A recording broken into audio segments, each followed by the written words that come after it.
Lalu majulah semua orang Israel, dari Dan sampai Bersheba, dan juga dari tanah Gilead berkumpullah umat itu secara serentak menghadap Tuhan di Mizpa. Maka berdirilah para pemuka dari seluruh bangsa itu, dari segala suku orang Israel, memimpin jemaah umat Allah, yang jumlahnya 400.000 orang berjalan kaki, yang bersenjatakan pedang. Kedengaranlah kepada Bani Benyamin bahwa orang Israel telah maju ke Mizpa. Berkatalah orang Israel, ceritakan bagaimana kejahatan itu terjadi. Lalu orang Lewi, suami perempuan yang terbunuh itu, menjawab, Aku sampai dengan gundikku di Gibea, kepunyaan suku Benyamin, untuk bermalam di sana. Lalu warga kota Gibea itu mendatangi aku dan mengepung rumah itu pada malam hari untuk menyerang aku. Mereka bermaksud membunuh aku, tetapi gundikku diperkosa mereka sehingga mati. Maka kuambillah mayat gundikku, kupotong-potong dia, dan kukirimkan ke seluruh daerah milik pusaka orang Israel. Sebab orang-orang itu telah berbuat mesum dan berbuat noda di antara orang Israel. Sekarang kamu sekalian, orang Israel, telah ada di sini. Berikanlah di sini pertimbanganmu dan nasihatmu. Kemudian bangunlah seluruh bangsa itu dengan serentak, sambil berkata, Seorang pun daripada kita takkan pergi ke kemahnya. Seorang pun daripada kita takkan pulang ke rumahnya. Inilah yang akan kita lakukan kepada Gibea, memeranginya dengan membuang undi. Kita akan memilih dari seluruh suku Israel 10 orang dari tiap-tiap 100, 100 orang dari tiap-tiap 1.000, 1.000 orang dari tiap-tiap 10.000 untuk mengambil bekal bagi laskar ini, supaya sesudah mereka datang dilakukan kepada Gibea Benyamin setimpal dengan segala perbuatan noda yang telah diperbuat mereka di antara orang Israel. Demikianlah orang Israel berkumpul melawan kota itu. Semuanya bersekutu dengan serentak. Kemudian suku-suku Israel mengirim orang kepada seluruh suku Benyamin dengan pesan, Apa macam kejahatan yang terjadi di antara kamu itu? Maka sekarang serahkanlah orang-orang itu, yakni orang-orang Dursila yang di Gibea itu, supaya kami menghukum mati mereka, dan dengan demikian menghapuskan yang jahat itu dari antara orang Israel. Tetapi Bani Benyamin tidak mau mendengarkan perkataan saudara-saudaranya, orang Israel itu. Sebaliknya, Bani Benyamin dari kota-kota lain berkumpul di Gibea untuk maju berperang melawan orang Israel. Pada hari itu, dihitunglah jumlah Bani Benyamin dari kota-kota lain itu, 26.000 orang yang bersenjatakan pedang, belum termasuk penduduk Gibea, yang terhitung 700 orang pilihan banyaknya. Dari segala laskar ini, ada 700 orang pilihan yang kidal, dan setiap orang dari mereka dapat mengumban dengan tidak pernah meleset sampai sehelai rambut pun. Juga orang-orang Israel dihitung jumlahnya, dengan tidak termasuk suku Benyamin, ada 400.000 orang yang bersenjatakan pedang. Semuanya itu prajurit. Lalu orang Israel berangkat dan maju ke Betel. Di sana mereka bertanya kepada Allah, Siapakah dari kami yang lebih dahulu maju berperang melawan Bani Benyamin? Jawab Tuhan, Suku Yehudalah lebih dahulu. Lalu orang-orang Israel bangun pagi-pagi dan berkemah mengepung Gibea. Kemudian majulah orang-orang Israel berperang melawan suku Benyamin. Orang-orang Israel mengatur barisan perangnya melawan mereka dekat Gibea. Juga Bani Benyamin maju menyerang dari Gibea dan menggugurkan ke bumi 22.000 orang dari antara orang Israel pada hari itu. Tetapi laskar orang Israel mengumpulkan segenap kekuatannya, lalu mengatur pula barisan perangnya di tempat mereka mengatur barisannya semula. Kemudian pergilah orang-orang Israel, lalu menangis di hadapan Tuhan sampai petang. Sesudah itu mereka bertanya kepada Tuhan, Akan pergi pulakah kami berperang melawan Bani Benyamin, saudara kami itu? Jawab Tuhan. Majulah melawan mereka.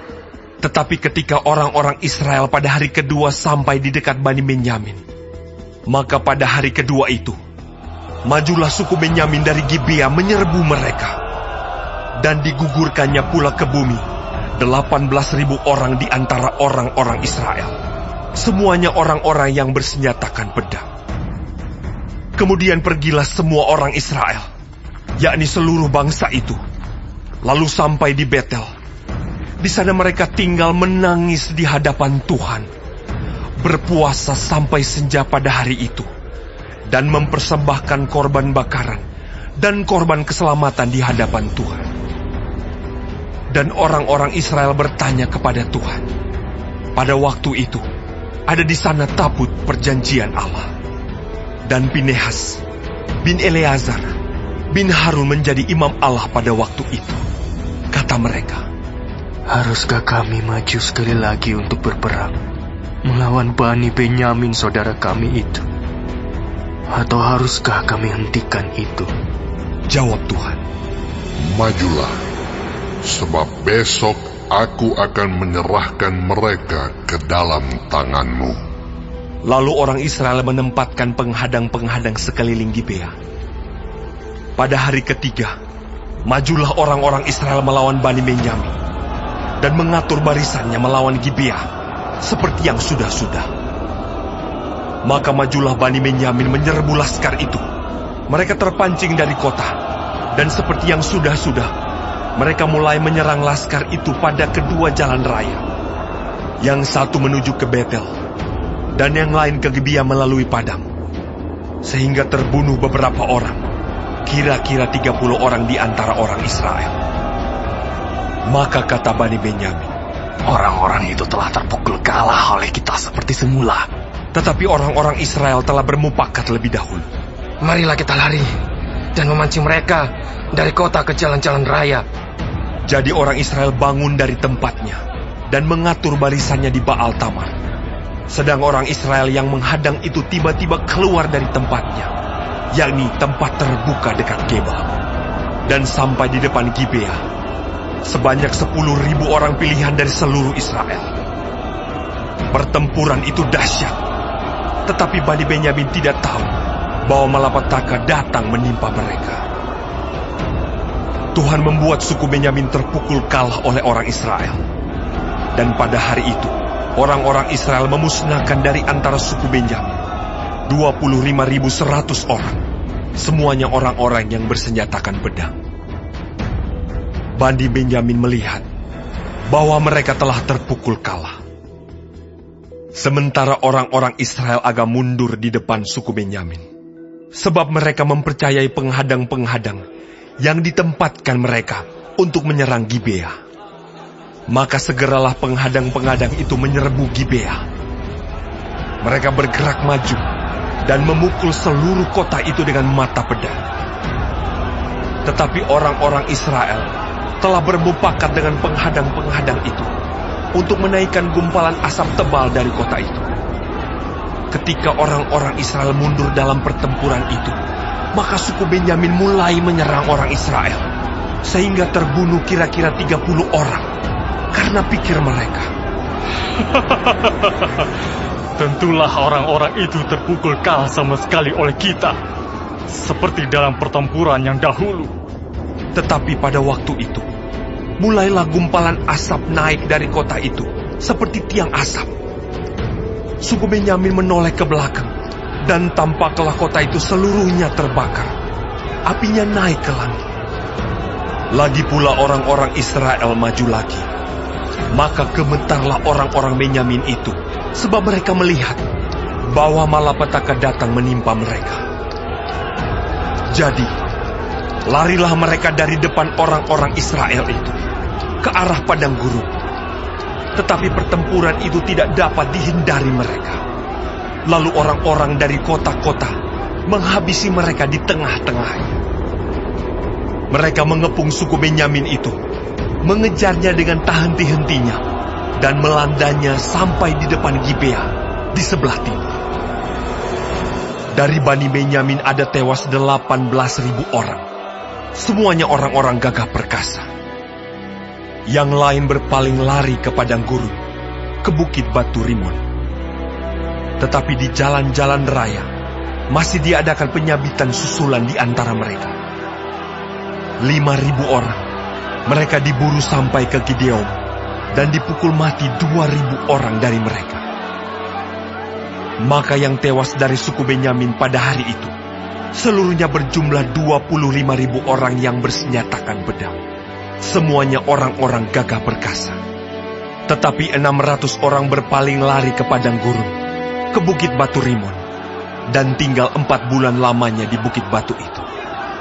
Tetapi orang-orang Israel kembali kepada Bani Benyamin dan memukul mereka dengan mata pedang, baik manusia, baik hewan, dan segala sesuatu yang terdapat di sana. Juga segala kota yang terdapat di sana mereka musnahkan dengan api.